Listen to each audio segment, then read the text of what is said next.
Hey y'all, I want to thank all y'all for being here. My name is Peter McClelland. I'm in-house counsel with ThreatSketch, data security and database licensing company out of Winston-Salem. And I'm going to be talking about needs of small businesses, medium-sized businesses, and nonprofits and local governments in public policy as regards to cybersecurity. So a quick roadmap of kind of what we're going to talk about. First thing we're going to talk about is the environment that we tend to find ourselves in. That's going to be dealing with both the kind of geopolitical environment, who are the threat actors that we're seeing the most of, and also the general criminal environment. The problems that environment creates, so the problems we find ourselves with, what we're doing about it now as a governmental level, why that's falling short, especially for small and medium-sized businesses, which I might refer to as SMBs, nonprofits, local governments, and some possible solutions going forward.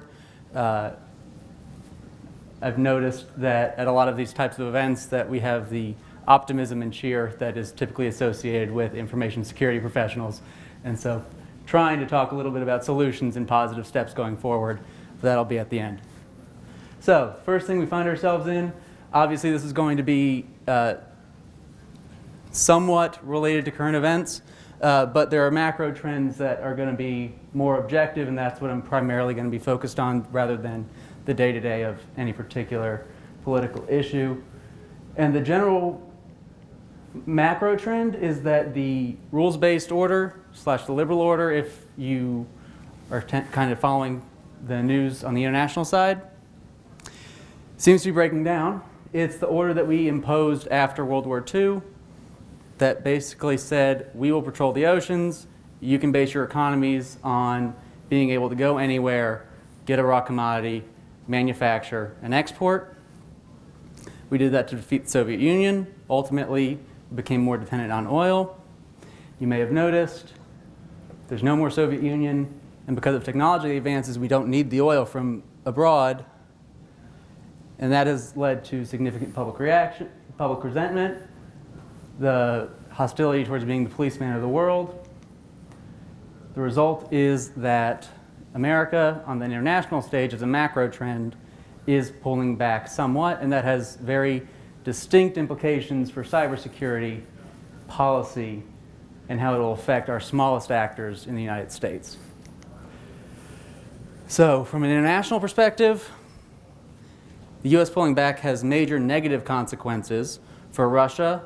They're hostile to us, but they're also necessarily dependent on international finance, which is held up by that rules-based order. China, export power, dependent on that rules-based order. Iran, oil exports, needs international finance. North Korea, very dependent on China and generally isolated. So, another thing that we should take into account when looking how this affects cybersecurity specifically, and small businesses specifically, nonprofits and local governments as well, is that while cyber attacks are kind of all of the people in here's bread and butter, we deal with them every day, as they apply on a macro level, they're largely tools, and they're not particularly special except for two things on the international stage. They are not territorially bound. So you can launch something from Belarus, which everyone in here knows, and hit a company in Milwaukee. And on the magnitude of when it's being compared to other international tools, such as a missile or a submarine, they are somewhat subtle and more easily able to be denied. They're being used to achieve an end. The ends that we're going to be talking about, mostly that either nation-state actors or criminal actors are going to want to be achieving as it relates to SMBs, nonprofits, local governments, are getting U.S. attention as it's pulling back. That's going to be mostly nation states. Acquiring hard currency, that will be nation states and criminal, terrorist, militant actors, and gaining economic advantage, something along the lines of what we've seen coming out of Chinese state-owned enterprises. Hard currency I'm going to highlight a little bit here because we've gotten data recently and public acknowledgement recently that nation states that have been somewhat isolated are starting to look to cyber attacks as a way to gain hard currency to finance their international goals. And what I'm going to try and explain is that going forward, we should expect our SMBs, our nonprofits, and our local governments to be the primary, or at least the first, target for those attacks and efforts at all three of these. So, cybersecurity specifically, how did we get here? This is, most people in this room will know, so I'm just going to go quickly. Iran had a barrage of attacks after we launched Stuxnet on our banking system especially. That got the attention of the United States government because we were still recovering from a recession, and any attack on the banking system was going to grab the attention. Target, that got the attention of the mass consumer market. It was a target data breach in the Christmas shopping season. Nothing was going to grab American attention, American citizens' attention, especially in more suburban areas, than an attack like that. Home Depot showed that this was not just the suburban, or not just kind of more upper class or middle upper class folks. If you're in a construction job and you needed to go to Home Depot, you lost all your information, or it was acquired as well. And the Office of Management and Budget attack by China got the American government's attention because it was just apparently open and free for the taking to the Chinese, and information on almost any, or on a very large number of federal employees was taken as well. Resulting from this, the FBI around 2012 to 2014 got really focused on being able to trace, name, and shame hackers from abroad.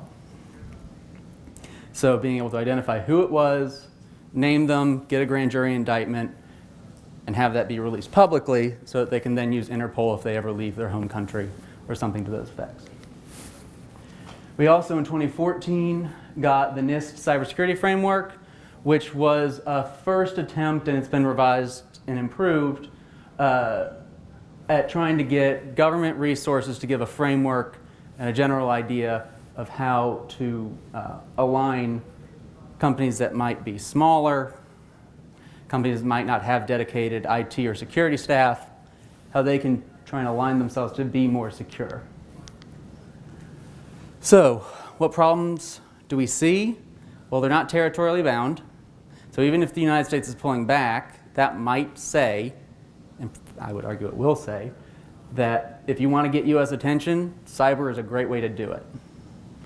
You can't build a navy, come over here, we'll deal with you beforehand. But when it's somewhat subtle, somewhat deniable, and not territorially bound, U.S. is a prime target for being attacked both by nation states, and our citizens being attacked by nation states, and more organized criminal syndicates abroad as well. The difference is, right now, larger enterprises are somewhat better equipped than they were in that 2012 to 2015 period. Now, if anyone here works for a large organization, you may be somewhat reluctant to go along with that, but just because there is more that they can be doing and more that they should definitely be doing does not mean that they don't have some type of solid security measures in place, especially in the critical infrastructure that we're most worried about. And that means that, as a general rule, they're not likely to be the front line of the future. What they are likely to be is targeted, but more indirectly, by small businesses that they use as contractors, that they use as vendors, that they trust, and they may even have contract provisions saying you have to do X, Y, and Z, but the small businesses necessarily aren't going to have the resources to meet what those larger enterprises need, and that's a vulnerability for them. So that's how smaller businesses can affect the larger ones. Nonprofits are also likely to be attacked for hard currency.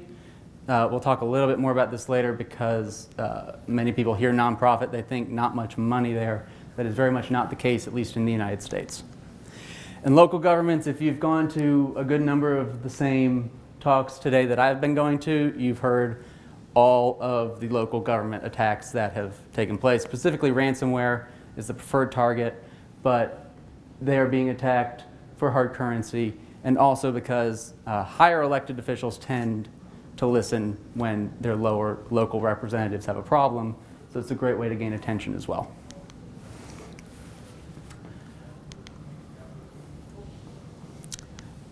So small businesses, a little bit of background. Statistically speaking, there are about 28 million small businesses. Now, some of those are holding companies or something along those lines, but there are over 10 million small businesses that actively work, employ people, and are part of the economy. Statistically speaking, a Champlain College survey found that when a small business has suffered a data breach, they will be out of business within 6 months when they've suffered a data breach and it's gotten to the point that they've discovered it. They're likely to be a beachhead target for entry into larger systems. Target is a good example. Everyone kind of knows generally the target attack. What's not necessarily always recognized, though maybe more so in this room, is that it was their HVAC system. The people who ran their HVAC system that created the vulnerability that led to the disclosure of so much personal and financial information in the target breach. And what kind of sold me on this being one of the major policy questions that we need to solve going forward is that it's what our military did. So we didn't go after Natanz specifically when we tried to derail Iran's nuclear facility. What we did, and Kimberly Zetter is a journalist who had a good number of articles that detailed this, is we had either assets posing as their contractors or actual infection of their contractors that brought the viruses, the Stuxnet virus in for us. There were a few waves of that. Each time we went through the smaller entities to bring it into their facility rather than going directly at the facility itself. So through my position, I participate with the task force that the Department of Homeland Security has that looks at supply chain risk management, specifically related to cybersecurity. And that is one of the biggest problems that we're facing. One of the biggest problems we're grappling with is managing suppliers, vetting suppliers, and making sure that those smaller entities that are necessary for larger entities, the bigger targets, are able to shore up their systems and not create backdoor vulnerabilities that the larger entity has no control over. And small business as a whole, almost half of the economy. Add in nonprofits, they are half of the economy. And 48% of US employment is directly employed by a small business. But again, small. They, right now, don't have the resources. They're not committing the resources to shoring up their systems. And that's not a condemnation, that is an observation. Because for most small businesses, they're privately owned by one person or they're a family business. So once they've gone through all of their current overhead, they've paid themselves, they have a very slim margin for the most part. And they need, and the thought process they typically have is, okay, do I send my kid to summer camp or do I invest in cybersecurity, some type of security program? Try and align with some type of program, try and hire a security professional. And policy can go a long way towards trying to incentivize them to make the decision to shore up their systems and ease the burden that might be creating. Nonprofits, like I said, a lot of folks think nonprofit, no profit, not much money. They're 5% of GDP. American GDP is $20 trillion. I went to law school, so I didn't have to do much math, but I know that means there's at least $1 trillion in nonprofits spend each year in the American economy. That is a lot of money, and similar to the small businesses who have that calculation that they need to do,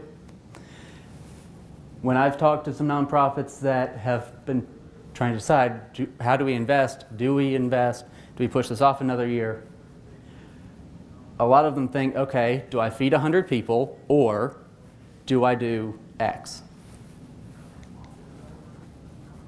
Nonprofits are also a target not just for foreign governments looking for hard currency, criminals looking for hard currency, but also any type of radical extremism. What occurs to me, and the part of this that keeps me up at night more than anything, is we're in North Carolina. Our neighbors to the south in South Carolina had a brutal, vicious, and racist attack in a church in Charleston. If that had been a concerted effort, an organized effort, and they had been able to acquire from the church the name and address of the church members, how much worse could that be? And our policies need to be able to incentivize us to get them to secure themselves, the more to avoid problems and tragedies that could be made so much worse. Third, local governments. They have a lot of hard currency. Hard currency is kind of an economic term. It's any kind of currency that's going to retain value over time, so not the Romanian current, or they might have the euro now, but not third world currency, but something that's going to retain value. But the way that's good to think about this is even small towns, if they have 1,000 taxpayers, on average paying $1,000 in taxes, that's $1 million in revenue. Almost any town meets that standard for having ample hard currency that can be targeted. And they have critical services that their constituents expect, water, trash collection, whatnot, that cost about what that is. You don't get reelected typically by promising tax raises just to increase revenue for revenue's sake. So their revenue is closely matched to their needs, which is why they typically have underinvested in security. And like I mentioned before, if you want to get Richard Burr, the head of the Senate Intelligence Committee, you want to get his attention, hacking the Winston-Salem city offices, his hometown, is a pretty good way to do it. Hacking Raleigh would be a pretty good way to do it. My representative, Mark Walker, Burlington is a very small municipality, even by North Carolina standards. It's the biggest municipality in a county that's favorable to him, though. He would pay attention. Okay, so what are we doing about it now at a governmental level? Obviously, everyone in here is involved in information security policy privately, but at a public policy level. The Department of Homeland Security is responsible for security of the homeland. So it's cyber defense as opposed to the Department of Defense, the military, which is typically cyber offense. And they have a good number of task forces, of policies, of programs that they're doing to do outreach and try and get tools to folks, one of which is the task force that has an acronym so long only the federal government could have created it, that I participate in through my job, that's geared towards how do we get vendors, how do we get suppliers, how do we analyze the threats that they might pose. And they have that, they have a good number of others that are along the same lines. National Institute of Standards and Technology, cybersecurity framework that most of us in here are familiar with. They have a data privacy framework that's coming out soon as well. It was released for public comment, and I believe the public comment period just closed. Department of Commerce that will deal with government procurement at the federal level. So they had a executive order that they were given some rulemaking and some decision power, and they just came out with some standards for them to do, make decisions on federal procurement. Department of Justice, that's principally going to be the FBI, their trace, name, and shame efforts that they've gotten really good at so far. But it's also going to be prosecuting things along those lines. And then states run the gamut. So you have some states like Texas, which has gotten a lot of bad press recently because they had 20-something local governments get hacked. but they have an entire wing of their National Guard that is dedicated to cybersecurity, providing tools for folks when that happens. The Texas incident could have been much worse had they not had tools like that. And then you have other states, which they are more numerous than the good ones, and I won't go into all of them, but that basically do absolutely nothing in terms of cybersecurity to help their residents. So, why is this not enough? And specifically, why does this tend to help larger entities as opposed to the smaller entities that can create some of the vulnerabilities that I foresee coming down the line? So the Department of Homeland Security, like I said, it's a great task force. It's going to have great work. It's going to have great tools. You have to be able to use them. You have to be able to employ several of the folks, or at least some of the folks that are at this conference. A lot of small businesses, they have that calculation that I talked about earlier, and they can't necessarily commit to doing that right now. And policy, as we'll talk about a little bit, can try and help mitigate that. National Institute of Standards and Technology they come up with fantastic documents that are very dense. They are very long and they are very dense. And you have to kind of know a little bit at least what you're dealing with before you read through them if you're going to be able to implement them properly. So they're not well tailored to picking it up as an intelligent professional businessman but not with much background in cybersecurity and implementing them and getting your organization more secure. Department of Commerce, the federal government has a lot more resources than local governments do. And so they can be more picky and not have to worry about it in their procurement process. They also have access to more professionals to make judgment calls compared to local governments. There are over 600 municipal and county governments in North Carolina. They can't all have the expertise that the Department of Commerce is going to be relying on to make its procurement decisions. And so it's going to favor the larger federal government and state governments over our local governments. Department of Justice, they're really good at being able to trace. They can get indictments. Sometimes they can even get arrests if they work with Interpol. But if they were going to try every single business email breach, they would not have the resources to do almost anything else. States, like I said, they run the gamut. So, in terms of some solutions, in terms of public policy, understanding the problem is the biggest step. I'm going to outline some type of a framework that I think would work towards getting some improvement here. For small businesses, they need to have a reason to make that judgment call. When they're deciding, okay, we have this much at the end of the month, we have this much at the end of the year that we can budget after our critical actually running of our business, what policies can we put in place that will make them say, okay, I'm going to do a well-researched VPN. I'm going to take steps to get a professional, get me aligned with the NIST cybersecurity framework.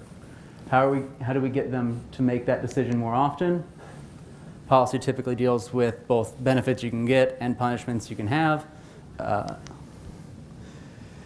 And so the easiest and the most simple carrot, if you want to call it that, would be a tax credit that's narrowly tailored to small profit organizations.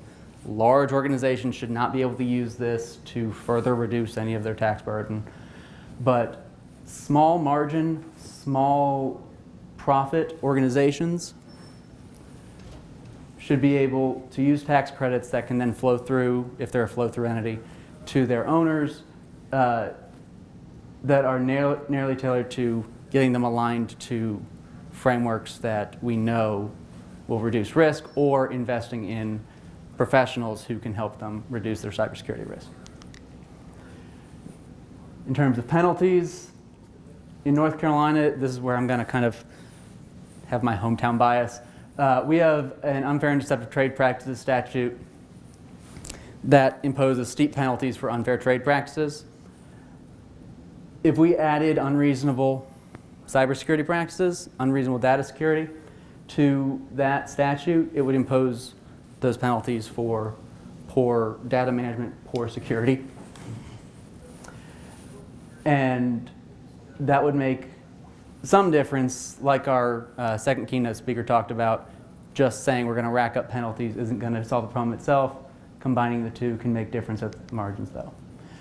And to North Carolina's credit, we have a bill in the House, our state legislative House, right now that would do the second part. They don't help you get there.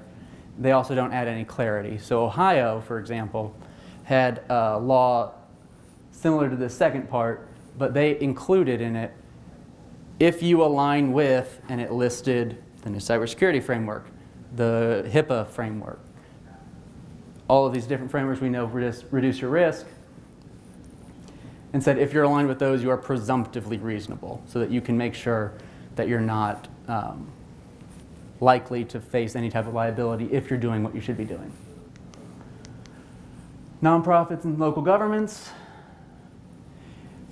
carrots and sticks again. There's much less of a problem giving a nonprofit grant that's specifically earmarked to new security measures. You can't use fungible assets to shift previously allocated money over to other assets, other functions. For new security practices, if the state, which North Carolina, has a bit of a revenue surplus right now, state grants could be an option, and certainly local governments, they get state grants for stuff all the time, earmarking them specifically for new security processes and expenditures. And then in terms of the stick, holding them to the same standard that businesses would have to follow with the same clarity that they would get is probably somewhat politically unpalatable. It's not fun, especially in a state like North Carolina, say nonprofits, which might include religious or semi-religious organizations, are going to face liability if they don't do X, Y, or Z. But like I talked about with that worst case scenario where the Charleston shooter was an organized effort, in my opinion, it's worse not to. And the costs are much higher not to. And then again, the bill that's in front of the State House would actually hold nonprofits to the same level as businesses. It's probably also holding local governments, but that's not as clear. The bill's not written to be very clear on that point. But to their credit, they do that, but they don't have the clarity or the incentive structure, or the positive incentives in there as well. So, yeah, we're at the end, so questions. I should know this, but is there a program like CDM for local governments where there's some sort of block grant or tools that are bought kind of en masse and then provided? Yeah, so for local governments, whether that's municipal or county, it's in the discretion of the state what they want to allocate money to give. To my knowledge, there's no private grant giving organization for local governments. If there is, more power to them, but they should advertise better because I've never heard of them. So yeah, it's in the discretion of local governments if they want to implement some type of policy like that, and that is kind of what I was getting at with have block grants, but earmarked to new security expenditures. Yeah? For HB 904, it's just state, no carrot, is that right? It's not law yet. It's before the legislature. It's in the Commerce Committee, but it has not been passed. If it passes, it's just state, no? Yes, it's the state. No carrot anywhere. Yeah, no.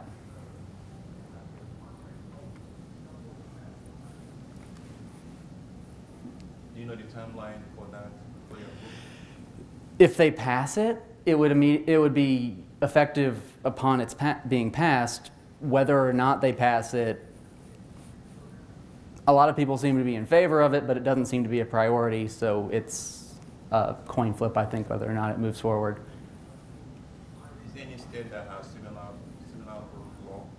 I'm sorry? Which other states have similar law? So across the 50 states, there is a very wide gamut. They're typically called the state data breach notification laws.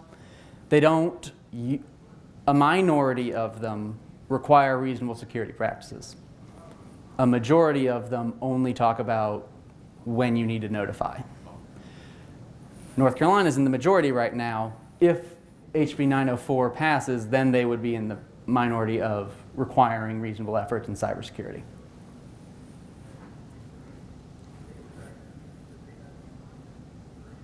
In your definition, do you know that reasonable security? How can you define that? How can anybody say this is the best effort for? Yeah, that's one of the reasons I think we need to have very clear guidelines as to what will, if you align with these frameworks, then you are presumptively reasonable. So a lot of that would be the NIST cybersecurity framework. If you are a healthcare organization or tangential to healthcare organizations, HIPAA or high-tech rules, even if you're not strictly governed by them, if you're adjacent to those industries, complying with them should make you presumptively, voluntarily complying with them should make you presumptively reasonable. There are a lot of those types of frameworks that if we work them in, we can get at least an improvement. Now there's also the problem of if you tell people which frameworks and which kind of alignments that we're doing, people will, the bad actors will adjust to that and try and exploit those, but it's still better than doing nothing, and that's kind of where we are right now. Yeah. Is there a state that has passed legislation like this some number of years back, and is there then a history of like this is how it actually played out once it was passed, how it would affect the the smaller businesses and any modifications that they may have made based on real world experience? There are a good number of examples of states passing the sticks part. They're very good at penalizing bad behavior. They're not good at giving or creating the resource environment for good behavior. To my knowledge, no state has passed any block grant program or tax incentive structure that incentivizes that. So there's nothing along the lines of what I proposed in full. In terms of the penalties, we do see some significant penalties coming out from states that passed it, but because a lot of folks break the notification law and kind of risk the penalties of that, we don't have a lot of great data on increased or decreased incidents of bad data breach as a result of passing the law. But just the basic economics, you would expect to have an increase in an improvement in security practices, but we don't have the data to confirm or deny that. As long as they feel like they've got some reasonably affordable path to get there, they're just making a difference in the spending decision. But if they don't think they've got much of a path, then they probably would just take the risk. Yeah. Business would just go under. Yeah. And that's a lot of where the 60% of small businesses that go under comes from. Okay. Okay.